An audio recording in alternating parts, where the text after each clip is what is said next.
Gracias, Presidenta. Queríamos sumarnos a esta jornada, que en realidad es una jornada de reflexión y de militancia activa, diría yo, con el objetivo de visibilizar a las mujeres afrodescendientes y promover políticas públicas que ayuden a mejorar la calidad de vida, así como a erradicar el racismo y la discriminación. Sumarnos porque cuando asistimos a oportunidades denegadas, a derechos no ejercidos, al igual que cuando asistimos a una catástrofe, a epidemias, en fin, a situaciones que la sociedad no puede resolver por sí sola y que para hacerlo necesita la intervención pública, estatal, estamos frente a temas públicos que se tornan de interés vital para la sociedad. ¿Por qué hacemos esta referencia? Porque la condición de desventaja de la población afrolatina, afrocaribeña, ha sido por décadas denunciada por la sociedad civil y también por décadas no considerada como un problema público. Y nuestro país no ha sido la excepción. En todo caso, hemos asistido también a una interrelación de desigualdades étnico-raciales y de clase que generó un sentir general y que esta situación de desventaja de las mujeres afro se debía fundamentalmente a su condición de clase más que a la discriminación racial. Nosotros queremos argumentar por qué en esta sociedad es y continúa siendo, más allá de referencias históricas, y es lo que tenemos que cambiar como paradigma, siguen siendo cuestiones raciales. Esta situación queda expuesta, lo que decía anteriormente, por ejemplo, cuando se aplican políticas de acción afirmativa para algún colectivo en particular y vemos que en general se generan ciertas resistencias desde el grupo que no es beneficiario. Entre otros argumentos, se plantean que esas políticas discriminan al resto de las personas que comparten la misma clase social. Y eso pasa muchas veces entre nosotras, las mujeres. Hablamos de una población cuya situación de desigualdad presenta en general niveles bajos de acceso a la salud, a la educación, al empleo, a la justicia y a la participación política. En el contexto latinoamericano observamos que el desarrollo de las políticas de promoción de la igualdad racial en la región es fruto de la constatación, a partir de múltiples estudios, evidencia empírica, indicadores oficiales de que las políticas de carácter universal en los países no habían sido capaces de incorporar adecuadamente a los afrodescendientes. Hablamos de una situación de desventaja de la población afrodescendiente que data desde la época de la colonia, continúa, pero observamos también, si vamos a la historia reciente, que en el siglo XX y a principios de este siglo se suceden una serie de acontecimientos que ponen a la luz estas desigualdades de las minorías, así como las necesidades de los gobiernos de atenderlas. Yo quiero hacer alguna citación de algunas circunstancias a nivel mundial. En 2001 se lleva adelante la Conferencia Mundial contra el Racismo, la Discriminación Racial, la Xenofobia y las formas conexas de intolerancia. Allí, a texto expreso, se manifiesta en Sudáfrica el porqué de la realización de este evento.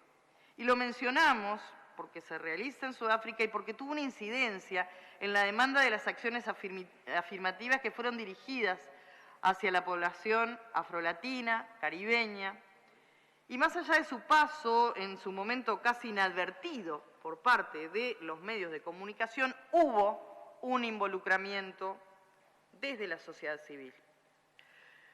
Conforma, junto a otros eventos, un momento histórico en el cual se observa un escenario donde las organizaciones, fundamentalmente de la sociedad civil afro-latinoamericana, se organizan a nivel regional, conforman redes, con el objetivo de relacionarse, con el objetivo de intercambiar opiniones y compartir conocimiento, información y buenas prácticas, así como facilitar esos espacios de apoyo y también, ¿por qué no?, la fuente de financiación para los programas a desarrollar.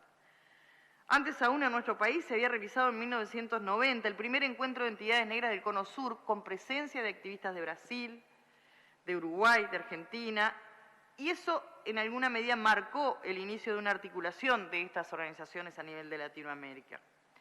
En ese marco se realizó la tercera Conferencia Mundial contra el Racismo, la Xenofobia, toda discriminación, como fue la Conferencia Regional de las Américas llevada adelante en Santiago de Chile, del 4 al 7 de diciembre de 2000, donde además se procesó un debate de ideas, de propuestas potentes, como el concepto de afrodescendencia, el de discriminaciones múltiples o la responsabilidad jurídica de los estados de investigar y reparar a los descendientes que fueron traídos de alguna manera, de la forma que ya se expresó en este recinto,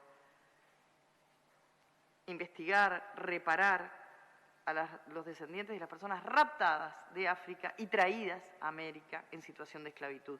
Propuestas que luego son incorporadas en otras conferencias llevadas adelante a nivel mundial. En fin, a nivel internacional las desigualdades, las discriminaciones raciales, culturales, se convierten en una fuente de preocupación tanto de foros como de diversas cumbres a nivel internacional.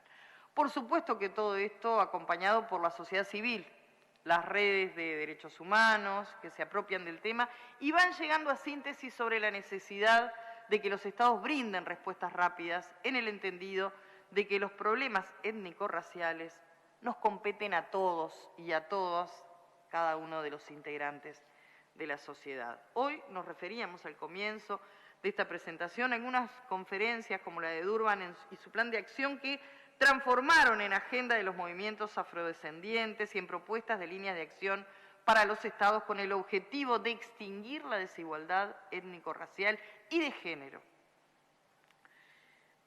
Vienen momentos a partir de esto de recomendaciones a las acciones afirmativas, como bien se dijo aquí, como medidas temporales que abren y amplían oportunidades de las personas beneficiarias.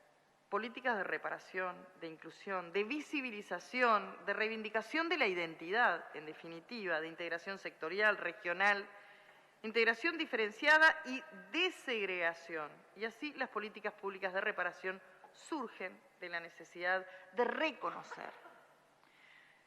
Partimos de un imperialismo cultural que estereotipa a las personas diferentes, las invisibiliza, violando identidades, dado que impone una cultura hegemónica. Por tal motivo, para que se efectivice esa reparación a la que hacíamos referencia de la injusticia, se requiere de reconocimiento, de respeto de los grupos o personas. La opresión cultural genera explotación. Hablamos entonces de reconocer para resistir los derechos, para restituir los derechos vedados y generar en definitiva lo que buscamos todos, que es la justicia social. La reducción de la pobreza, la generación de empleo, la promoción de salud, el promover la autonomía personal, la corresponsabilidad en los hogares, amparar el cuidado de personas dependientes, armonizar tiempos de trabajo remunerado y no remunerado con tiempos de distracción, a los efectos de que las mujeres puedan desarrollar al máximo su potencial. Todo esto hace a políticas de inclusión. Esto además requiere de la apropiación de los derechos denegados, hecho que indudablemente está ligado a la participación de las mujeres afrolatinas, afrocaribeñas, de todas partes, en el ámbito político, con libertad para elegir, pero también para ser elegidas, como autoridades de gobierno. Frente a una opresión cultural que tiende a invisibilizar desde tiempos inmemoriales, que ha intentado destruir el legado ancestral de las historias de los pueblos oprimidos, frente a esto es necesario apostar a la investigación, profundizar en nuestras raíces históricas, geográficas, geopolíticas. Implica la deconstrucción de nuestras raíces africanas y desestereotiparlas, porque son parte de una historia viva, de historias transmitidas en memoria viva de generación en generación, muchas veces en forma oral. Las políticas de visibilidad exigen cambios en la forma de expresarnos, de comunicarnos a través de los medios de comunicación, que además de invisibilizar, históricamente han estereotipado, estigmatizado a las minorías. Existe un derecho de las mujeres a manifestar su africanía, y esto tiene que ver con códigos culturales, con expresiones tradicionales originales, con gastronomía, con religiones de matriz afro que hasta no hace mucho tiempo fueron perseguidas. Por eso es necesario la apuesta a políticas de integración regional, sectorial, que eviten la marginación regional desde el reconocimiento de factores comunes. El avance del marco internacional de derechos para las personas afrodescendientes se expresa en las demandas de reconocimiento, justicia, desarrollo y tiene como producto también el programa de acción del Decenio Internacional de los Afrodescendientes establecido por las Naciones Unidas para el periodo 2015-2024. En América Latina se suman los acuerdos de la Agenda Regional de Género, las propuestas de las organizaciones de mujeres afrodescendientes y la diáspora de la región que reflejan una agenda que puede transitarse sin visibilizar la participación de grupos de mujeres que han sido excluidas de todas formas de toma de decisiones sobre sus vidas. La visibilidad estadística de las personas afrodescendientes es un reto en la región en materia de oportunidades de participación política, económica, educativa. Aún mantenemos una deuda como sociedades. Es necesario, por ejemplo, preguntarnos dónde están las mujeres afrodescendientes en el mercado laboral. Si bien en la última década la presencia de las mujeres afrodescendientes en los niveles más calificados de educación ha aumentado, sus logros educativos no han sido recompensados por el mercado laboral en su justa medida. Es necesario preguntarnos dónde están las más envejecidas. La desigualdad social marcada en la región por la exclusión y discriminación histórica hacia las personas afrodescendientes afecta la vida de estas en todos los ámbitos y se manifiesta incluso en el acceso a la seguridad social, en la afiliación a los sistemas de pensiones, derechos básicos consagrados en la Declaración Universal de los Derechos Humanos. ¿Dónde se ubican territorialmente? El reconocimiento de sus territorios, y eso capaz que en los países latinoamericanos lo podemos ver más claramente, más útilmente en nuestro país, viendo a veces dónde se van ubicando en zonas más periféricas. Pero en Brasil, Colombia, el Ecuador, Panamá, Honduras, Nicaragua, en otros países latinoamericanos, caribeños, donde la relación conocimiento, identidad, territorio sigue siendo para sus vidas un tema central y sobre todo para los procesos organizativos. ¿Dónde las ubica esta sociedad patriarcal y racista desde el punto de vista de su necesaria autonomía física? La autonomía física de las mujeres es un elemento central de la agenda feminista, pero también es el contexto de sociedades estructuradas históricamente por el racismo, que impone a las mujeres afrodescendientes mayores desafíos, teniendo en cuenta el racismo institucional, la violencia racista, misógina muchas veces, y las imágenes estereotipadas que han sido las que involucran y han ido construyendo por siglos del cuerpo y la sexualidad de las mujeres negras y afrodescendientes este tipo de estereotipos. Muchas más preguntas, señora Presidenta, surgirían y demandarían respuestas de la sociedad.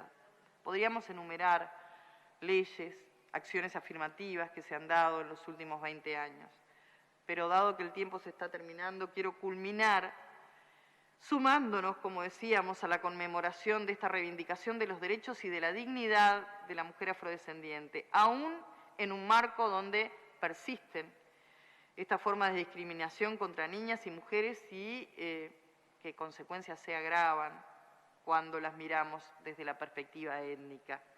Vaya hoy, entonces, más que nuestro homenaje, nuestro compromiso a todas las mujeres que contribuyen día a día desde la afrodescendencia, en su ámbito personal, laboral, a forjar sociedades justas, libres de discriminación y de exclusión. Reitero, sumado a este humilde homenaje, vaya el compromiso de establecer como debemos, como sociedad, esta lucha codo a codo. Gracias, Presidenta.